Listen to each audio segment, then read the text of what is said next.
Hola mis niños, ¿cómo están? Buenos días. Hoy nuevamente en la clase de química.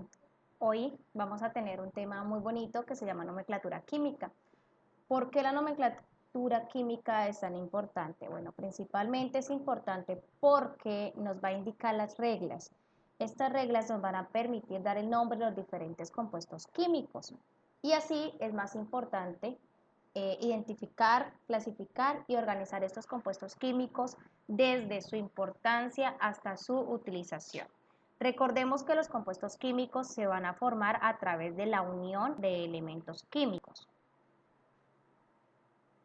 ya sean 2, 3 o 4 elementos químicos.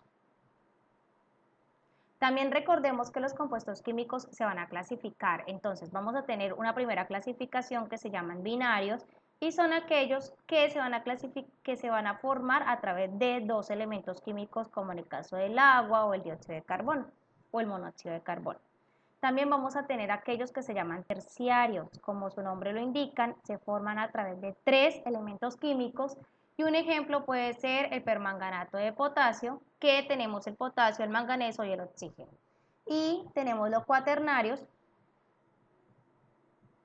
que son aquellos que se van a formar a través de cuatro elementos químicos y un ejemplo de este puede ser lo que es el bicarbonato de sodio.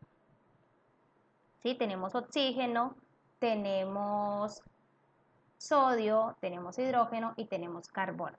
En los compuestos químicos también es importante identificar si son orgánicos o si son inorgánicos. Entonces, aquellos orgánicos son aquellos que van a tener carbono en alguno de sus compuestos.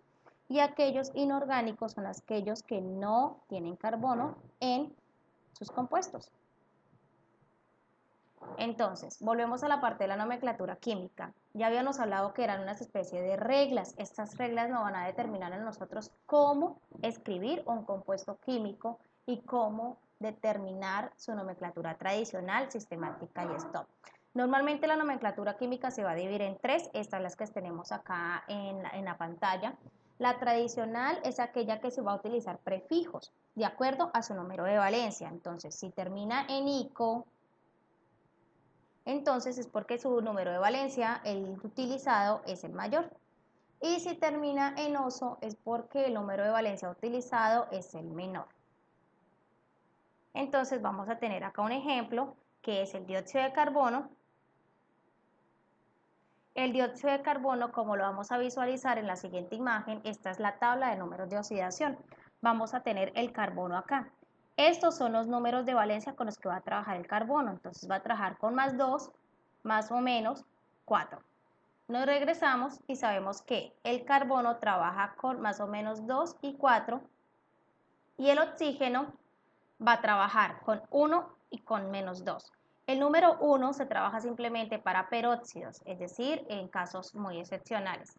Entonces, en este caso yo sé que menos 2, 2 por 2, 4, 4 negativo y el carbono, entonces voy a necesitar un número acá que positivo, que junto con el número negativo me llegue a 0, pero yo sé que tengo un 4.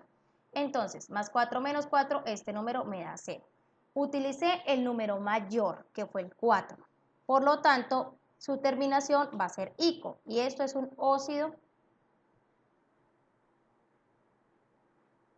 carbónico terminado en ico.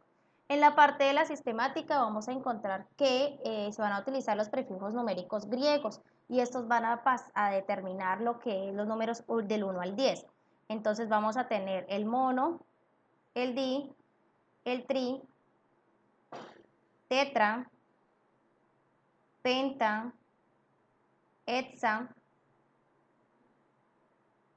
hepta, nona y deca. Y se va a nombrar de acuerdo a los números de átomos que se encuentran. Entonces vamos a seguir con el mismo ejercicio y vamos a encontrar que en oxígeno tenemos un 2. El 2 es di.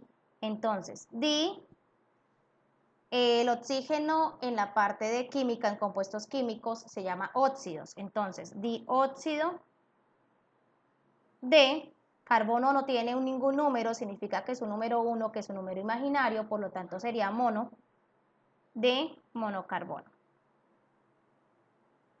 Ya sabemos y que en la parte de las reglas el mono no es necesario, entonces lo llamamos dióxido de carbono, que normalmente lo conocemos como el dióxido de carbono que se encuentra en la atmósfera o que se desprende en el proceso de respiración. Y tenemos los números de Stott, que normalmente cuando hablamos de números de Stott son los números romanos. Estos números romanos son aquellos que nos me van a indicar con qué valencia se trabajó el compuesto. Entonces, seguimos con el mismo ejercicio y vamos a tener que esto es un óxido de carbono y el número 4, que fue con el que se trabajó en esta parte, el compuesto. Esto es la nomenclatura química. Normalmente la nomenclatura química nos indica a nosotros cómo escribir los compuestos, cómo darles este nombre. Es claro entender que esto ya está estipulado y lo estipula una organización que se llama la IUPAC. ¿Qué es la IUPAC? Bueno, la IUPAC es un organismo encargado de dictar las normas y su nombre verdadero es la Unión Internacional de Química Pura y Aplicada. Ellos son los que indican cómo se va a llamar cada uno de los compuestos que hoy en día conocemos. Debemos también determinar que los compuestos químicos son supremamente importantes para todo lo que nos rodea, entendiendo que la química es absolutamente todo, desde lo que nos alimentamos hasta lo que nos colocamos, lo que respiramos, lo que está en el ambiente y lo que normalmente nos acompaña en el día a día. Muchísimas gracias.